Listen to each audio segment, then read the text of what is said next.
Praise the Lord. Greetings to you in the name of Lord Jesus Christ. Today's Bible devotion is taken from the book of Colossians chapter 3 verse 23. So whatever you do, work heartily as for the Lord and not for the people. So Paul uses the two verbs here that have similar meaning.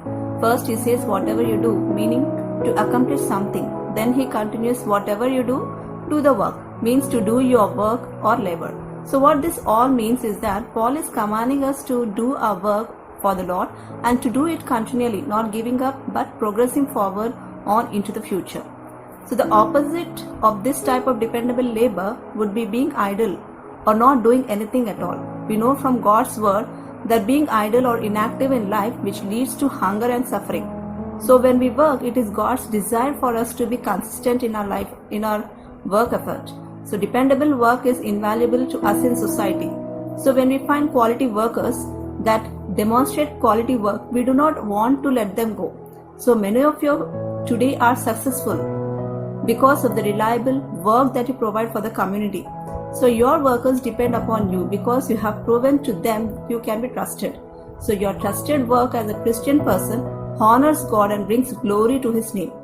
So where being a consistent worker deals with your actions, phrase literally reads, do the work from your soul. So if you look at Deuteronomy 4:29, but from there you will seek the Lord your God and you will find Him if you search for Him with all your heart and all your soul.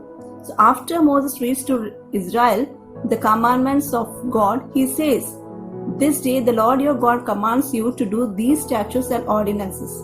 You shall therefore be careful to do them with all your heart and with all your soul, which is there in Deuteronomy chapter 26 verse 16. And Jesus commands the people to, and he said to him, you shall love the Lord your God with all your heart and with all your soul and with all your mind, which is there in Matthew 22:37. So with all your heart and soul basically means that we are to love, serve and work with everything we have emotionally as well as physically. So this seemed to be the work ethic of the great Apostle Paul as he awaited his imminent execution after his trial in Rome. So there he wrote the second letter to Timothy with these words, which is there in 2 Timothy chapter 4 verse 6-8. So are you working with all your heart and soul at your job or in your life? So do you give everything you have got, leaving all on the field, or do you just what you need to get by? So the other quality today is that our work in the Lord should be spiritual, which is as for the Lord rather than for men. So we are working for Christ, not man. As Christian people, every action we take is a spiritual action. Just like writing a check is a spiritual action because it is God's money, so working is a spiritual action because we belong to God.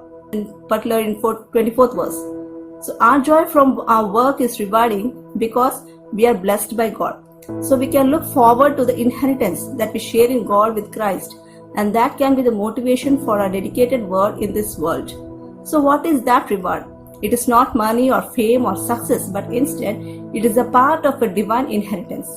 So Paul talks extensively to the Colossians about their inheritance that they have in God. So in chapter 1 says, we discover that our inheritance is reserved for us in heaven. We also see that in salvation, we are qualified by God to receive that inheritance.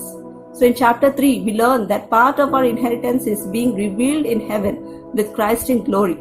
So often we get caught up with the happenings of our spiritual lives. For example, time with God, prayer, church, small group, etc. That we fail to see that God wants to move and be with us just as much in our everyday as it is in the worship service. If you have done our best, then you can take comfort in the fact that God sees what you are doing and God rewards those who are faithful. In everything you do, do your best. Remember that you are doing things for God, not for the others. So even if doing the right thing is hard, it's always worth it in the long run. So choose to do things enthusiastically and for God. So may God bless His word. Amen.